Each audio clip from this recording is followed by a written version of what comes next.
The things that people don't necessarily enjoy, I realized, was what I like to do. We help out with managing the back end of the business. We look at the team management. I call it the people, the processes, and the profits is really where most of the focus is. Hi, I'm Melanie Barr. Welcome to the She Built It experience with Melanie.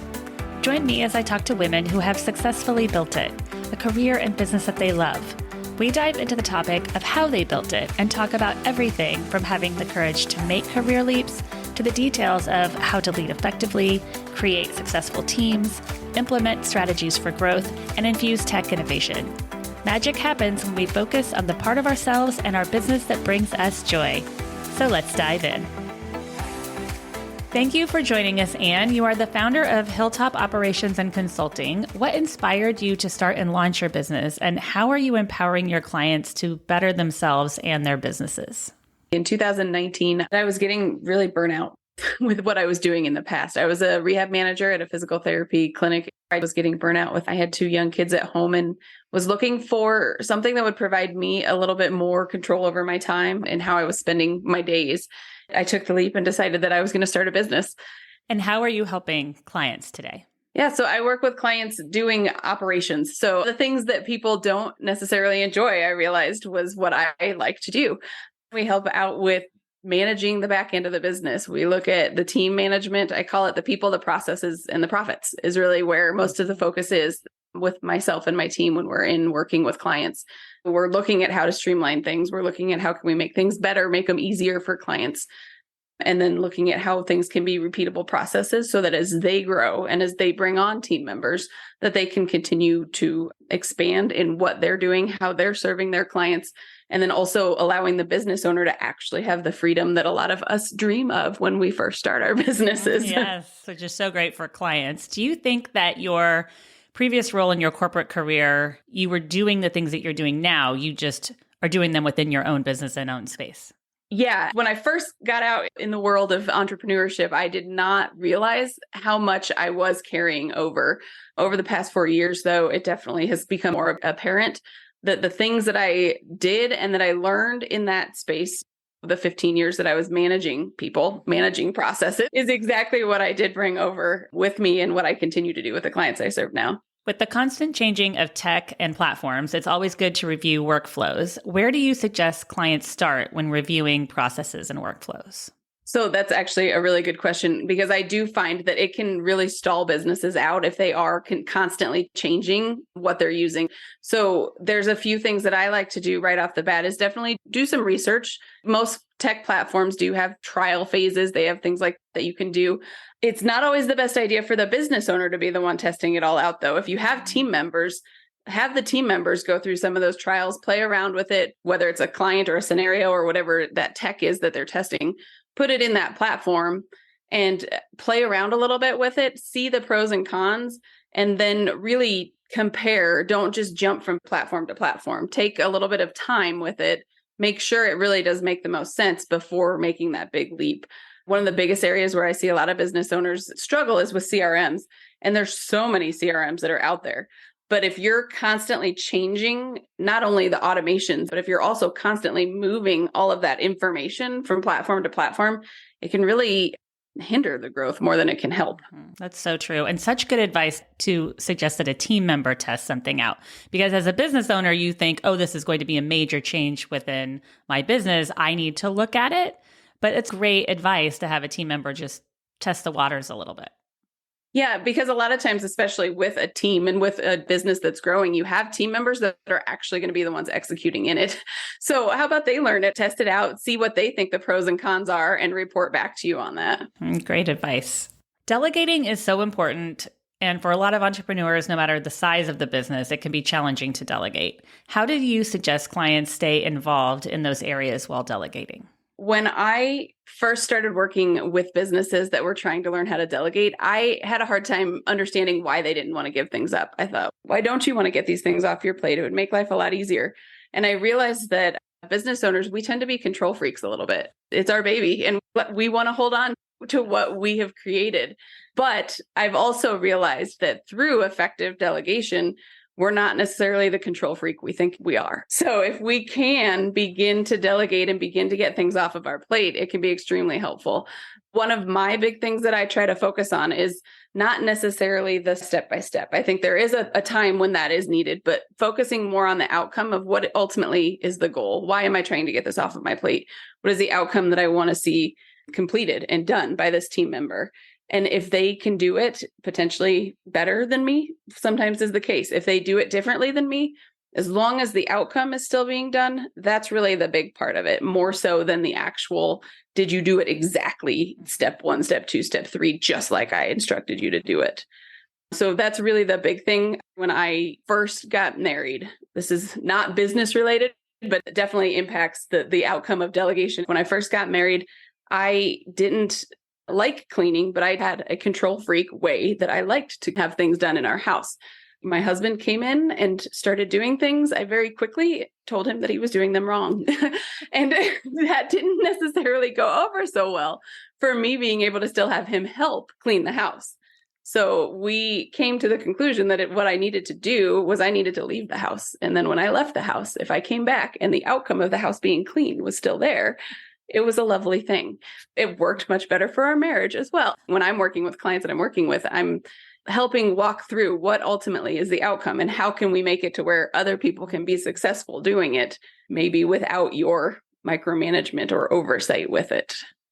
I love that you thought that through. You are definitely a systems person. I mean, thinking down to the cleaning, you are definitely a systems and efficiency person. We're both mothers.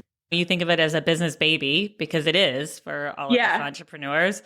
And as children, you have to let them go and let them fly. So as it relates to delegating, not everything's going to be perfect, but how can a business grow unless we let it go a little bit? Exactly. Business growth is exciting to experience, but also challenging. How do you suggest clients grow their business in a way that they can also have balance in their personal life? That's something that I think we all struggle with as well as business owners, especially growing businesses.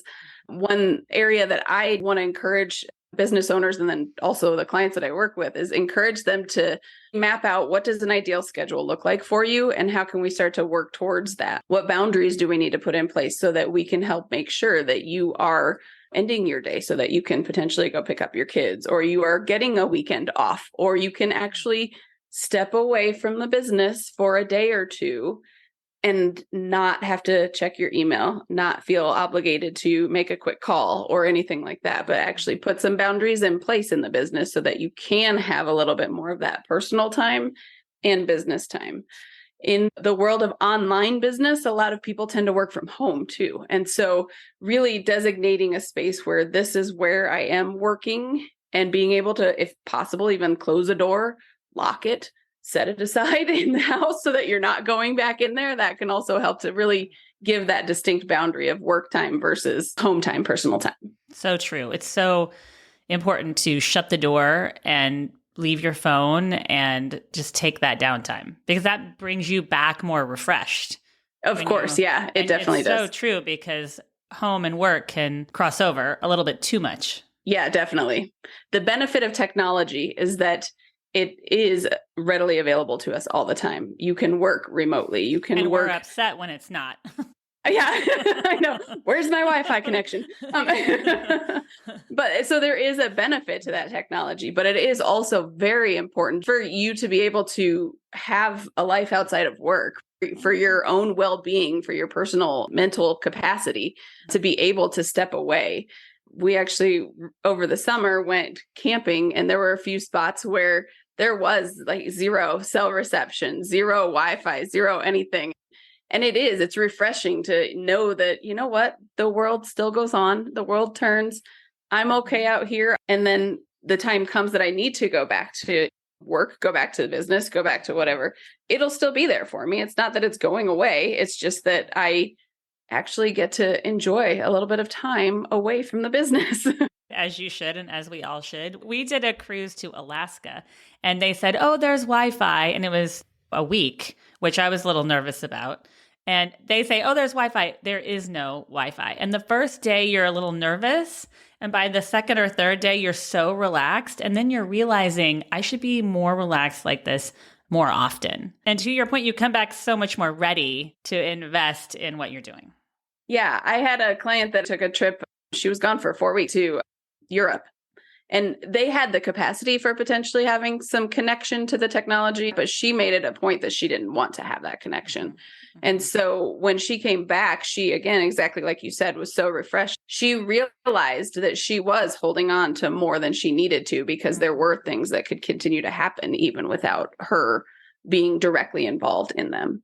And that's also why it's so important to put the right processes and operations in place.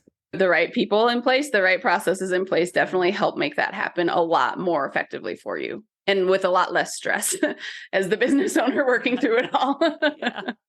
What do you think are the most important aspects of leadership when scaling a business? One piece of that is communication.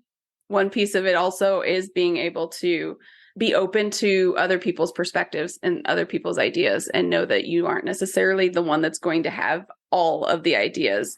As the business owner, a lot of times we do have ideas because we're thinking constantly of growing and what it's going to look like and what our vision is. But there's others in different areas of expertise that can also bring a lot of things to the table, and being open to listening to others on your team and then also open to having the conversations are critical in being a leader for your business.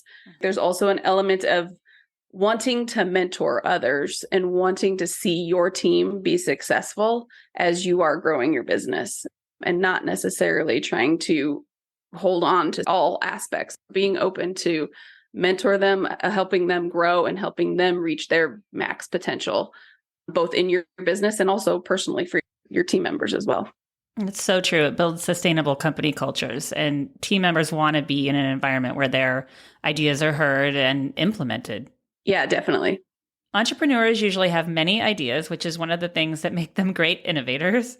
With all of those ideas, how do you suggest to clients that they decide what to do next? This comes back to the planning side. I will map everything out for the clients that we work with. And I think it's important to take the time to strategize and to map things out, not just day-to-day mapping them out, looking at a year and then starting to backtrack from there. So most of my planning, when I'm sitting down, whether it's for my business or for others, it's mapping out a year first. And then we reverse engineer it. And we go, okay, well, if this is the ultimate goal that we want to be at in 12 months, where do we need to be at 9 months? And then where do we need to be at 6 months? Then where do we need to be at 3 months? Look big picture first and then reverse engineer.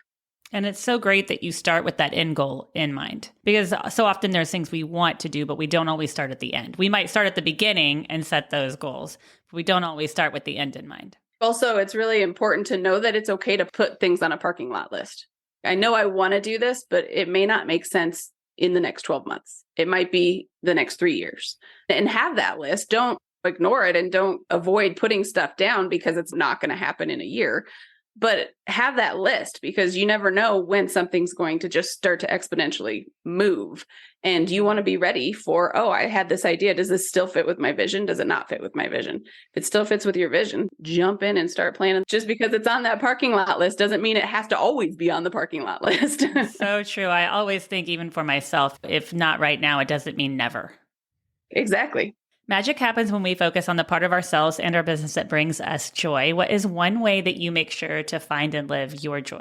One of the big things that I really enjoy is being able to mentor others. The team members that I bring onto my team, I want to see them be successful. I want to see them grow. And so being able to help them learn from my mistakes.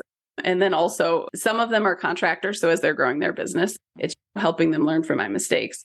But as they're growing, if they are employees or team members that are staying for the long haul, it still is making sure that they enjoy what they do and making sure that they are seeing the growth and the benefit and mentoring them in what they're doing and how they're helping both my business and themselves in what they're doing. Thank you so much for joining us today, Anne. It's been great to talk with you. Can you tell us how and where we can find you? My website is hilltopoperations.com. It's the easiest way to get in touch. There's links to book calls if anybody has any questions and wants to chat. And there's also a hiring playbook. If anybody is at a point where they're growing and they're looking to bring on team members, there's access to that hiring playbook as well. Thank you for joining us today. I'd love to hear from you. Reach out to me at hello@shebuiltit.com, on our She Built It website, or at She Built It on social. Thank you to my editor, Rich Streffolino, who always makes us sound good. Until next time, let nothing stop you from experiencing the life and business that you crave.